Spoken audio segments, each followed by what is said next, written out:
Howdy, soldiers. I almost just choked on an ice cube, so you know it's summer. Over the last 2 weeks, I have learned that I have made a grave mistake.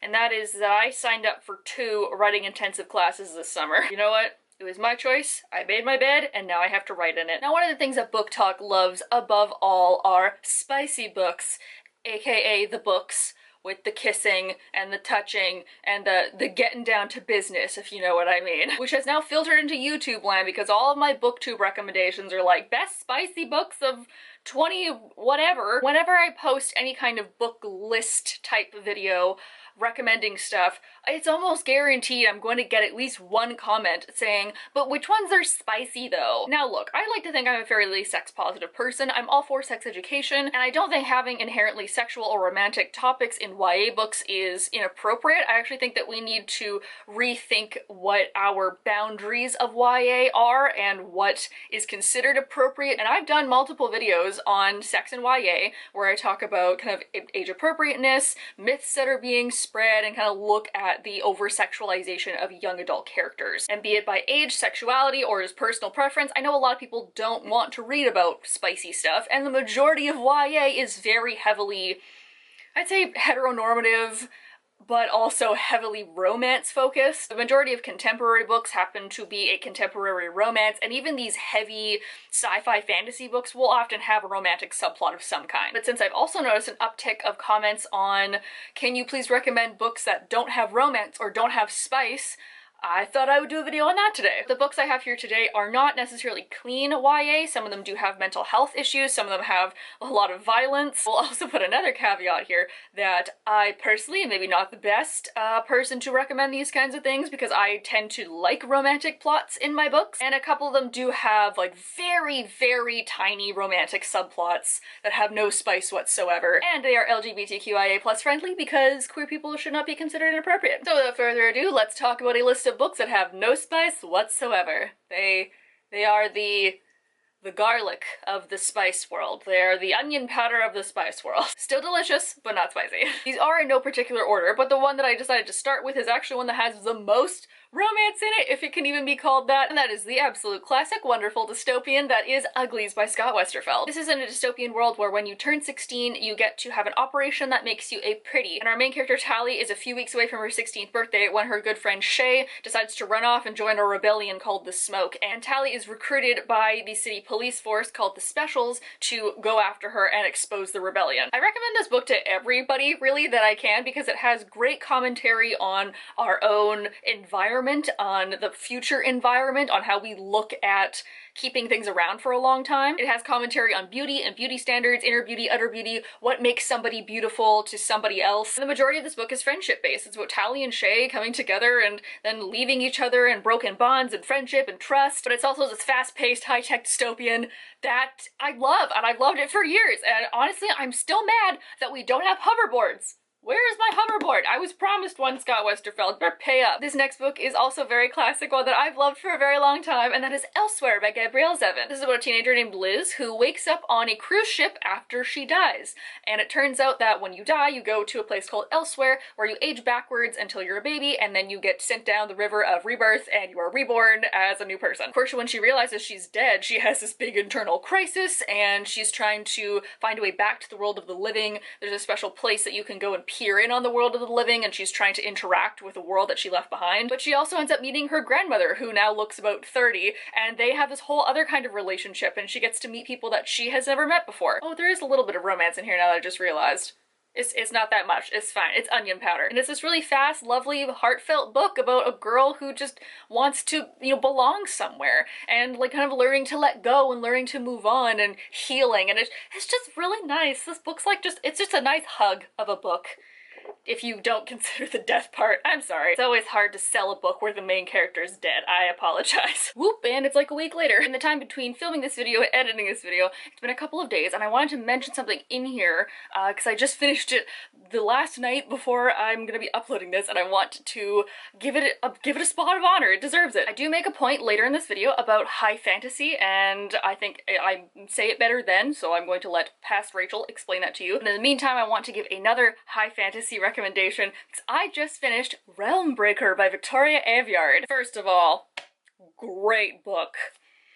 I'm very impressed. Her writing has come very far. But second of all, this is a high fantasy, extremely densely world-built found family between people that hate each other, and there's absolutely no romance. Okay, well, there's like two characters that like look at each other like twice. So I can't say what's gonna happen in the sequel, but just this first one, we got nothing. This is about a band of characters who get together trying to save the ward because of kind of rips in alternate dimensions where creatures are coming through. So we have the core cast of the pirate's daughter who needs to save the universe. We have an immortal character. We have a squire who's just like, he's really trying his best. I love him. We have an outcast and outraged assassin who I love. Great age range with these characters as well, not just teens. Then we have a whole other evil queen antagonist who is very power hungry and is helping somebody rip open these portals in other dimensions. And I'm like, okay, girl, respect, you know, you have that crown, get that coin. And while the story of the band of people, found family, coming to save the world is pretty cliche, the way that she writes this is so different and unique. Again, fantastic world building. Everybody kind of hates each other, even by the end of the book. I really like how gritty and real and normal everybody feels, even with this, you know, outlandish fantasy world. Have all of these different kinds of connections between people who need each other or who need to be allies. And we have people growing to respect other people, but maybe not necessarily agreeing with their outlook on life. Okay, I've said my piece, back to scheduled programming. All right, so one of my all-time favorite things to read about is like creepy, eerie, unsettling kind of things to do with like dreams and wishes and like fairy magic. That's like my thing. None of this clued you in. And so a book that I loved that I want to recommend is The Disappearances by Emily Vane Murphy. This is a historical magic realism that takes place at the end of World War II. The war is mentioned but not heavily involved. After their mother's death, Ayla and her brother Miles go back to the small town in which she was born. And when they get there, they find out that the town has a secret. And that is that every 7 years, something from it disappears. And we're not talking about like people or like a place. It's like the smell of flowers or a certain constellation. Like, it's that weird, cool magic. And they're coming up on the anniversary of something new disappearing. So it's this magical mystery, but also this kind of family drama, trying to connect with somebody that you didn't know very well and discovering things about the past. Small town secrets, sibling dynamics. I really like this book. I think it's very unique and it has a really cool atmosphere, beautiful imagery. I might as well just talk about the other book here that is vaguely historical, and that is going to be good for all you fans of the Chronicles of Narnia, and that is The Light Between Worlds by Laura E. Weymouth. Again, after World War II-ish timeline, this is a beautiful book that talks about depression and PTSD and things that happened in war. This follows two sisters, Evelyn and Philippa, who, just like Narnia, found a gateway to another world called the Woodlands. They had a whole other life in this other fantasy world, and when they came back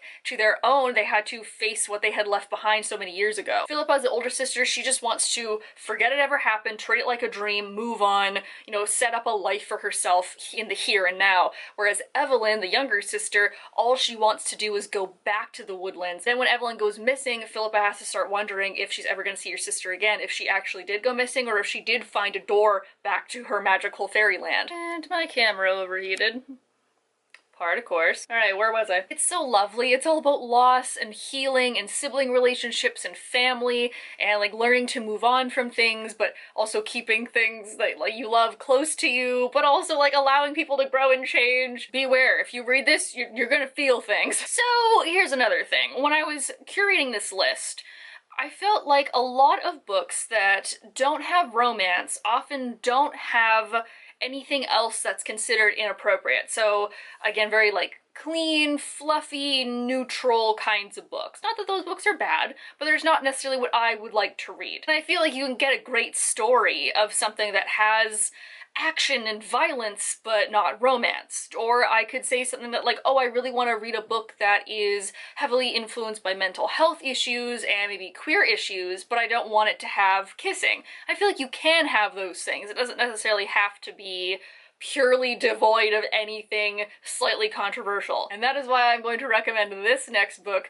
because Not Even Bones by Rebecca Schaeffer is not family friendly. Whereas some books, it's like not family friendly because people are getting naked. And they're not family friendly because literally people are getting cut up into pieces. This is dark and gritty and gory, and I think this is a kind of book that people want when they say they want something exciting that doesn't have spice in it. This is about a girl named Nina who dissects supernatural creatures so that her mother can sell their organs on the black market. When it turns out Nina herself is a paranormal creature, she gets sold off to the highest bidder and is in this high security prison full of other supernatural creatures that are about to be sold on black markets, and they all plan to escape. There are some very intense relationships in here that are not romantic, and I really like the way that Rebecca Schaeffer writes these characters, especially considering that I'm pretty sure one of them is a sociopath canonically. Very good for morally gray characters, for straight up villains, for anti-heroes, good for fans of horror or dark fantasy. I think this series is so cool, it's so unique, so just be warned, this book is not for polite society. Okay, I have two left. One of them is a magic realism contemporary, yet again. The other one is a darker fantasy, so I think we shall go with the contemporary first because The Astonishing Color of After by Emily X. Arpan is one of my all-time favorite contemporaries. So, oh my god, the FedEx people are here. Oh my god, are they gonna deliver? I have books. Oh my god. Oh, that was a fake out! Oh, they're using my cul-de-sac to turn around. Oh, you just saw my disappointment in real time. Okay, let's go back to talking about this. Our main character, Lee, is half Taiwanese and half white, and when her Taiwanese mother passes away, she goes to live with her grandparents in Taiwan for an extended period of time and kind of learns about this culture that she was so disconnected to. Wait, disconnected from? English major. So she's trying to learn about a culture that she's a part of but doesn't feel connected to, which I think is something that a lot of mixed kids can relate with, as well as learning about her mother's life that she wasn't previously privy to, kind of exploring new family dynamics, exploring a new country, uncovering family secrets while also grieving. But the magic realism part of this is that she believes that her mother has turned into a bird and she is trying to follow this bird wherever it goes, and it's this whole grieving process unto itself. In this beautiful book, the writing is so lovely, and I had so many feelings when I was reading this, and I think that you will too. This might also be a good book if you're trying to get into magic realism but you don't really know where to start. Light fantasy is a weird genre. I absolutely admit it, but I think this one would be like a good way to start if that's something that you're kind of thinking of. And lastly is a book for all my classic lit majors out there, like myself. You know, I love a good old epic poem. I really do. You give me some Milton, you give me some Dante, you give me some Virgil, you give me some King Arthur and Beowulf. Oh baby. That's what we're talking about right now, because the book I want to recommend is The Boneless Mercies by April Genevieve Tucholke, which is a gender-swapped feminist retelling of Beowulf. The Old English epic is about a monster named Grendel coming and terrorizing King Hrothgar's Heorot, which is like a grand mead hall, and the warrior Beowulf coming to slay the monster and set the people free. And this retelling surrounds the Boneless Mercies, which are a group of female assassins who go around to towns doing mercy killings, but they want for glory, and when they hear news of a monster in the north terrorizing local towns, they go to help the king in hopes that they can slay the monster and get their fame. I really liked how Tucholke incorporated the old myth, but also incorporated other kinds of folklore into this, so you get a lot of different fantasy creatures. The bonds in this book focus more on warrior bonds and sisterhood and community, and something that she pulls off really well is humanizing almost everybody, not only the humans but also the monsters. It has this beautiful cadence to it where it really does feel like you're around a hearth being told a story from this great storyteller. I think we do need more high fantasy books, specifically in YA, that don't have romance as a large focus, because even, you know, all the ones you see around here, even if it's, oh, we're off to fight a war and, oh, the universe is collapsing, oh my god, but that prince is like so hot, or, ooh, hey, that rebellion leader, oh damn, she's sexy, but it would be nice to just be like, alright, we're gonna get our swords, we're gonna stab some stuff, we're gonna all become friends, and we're gonna save the day. Like, yeah, that sounds great. Oh, it's too hot in this room. But I can't open my window because my neighbor is drilling in their garage. Every time I set up the camera, it's like they know. They just know, and then they're doing something noisy in their garage. I'm just, oh my gosh, they're mortal enemies. I don't even think they know my name, but I have a vendetta against you, sir. Okay. So please leave down below if you yourself have any recommendations for YA books that are less spicy. I know a lot of people don't want to read about romance or sex, and that's perfectly fine. The only problem is that it's really hard to find books that don't have some kind of romance in them, because that is a major selling point of this genre. Like, I personally am allo-romantic, so I do experience romantic feelings, and I do like reading about those things. And like I also said, I don't read a lot of contemporary, and I know that there is a push and a want for more ace or arrow main characters. I know that friendship-focused books are also becoming more of a thing in YA contemporary, so if you have a recommendation for either of those things, please leave them down below because I do not know them. Ooh, those clouds are moving in. It's telling me to wrap this up. You know where to click to like the video, you know where to click to subscribe. I hope you guys are all having a nice day wherever you are, and I will see you all next week. Bye!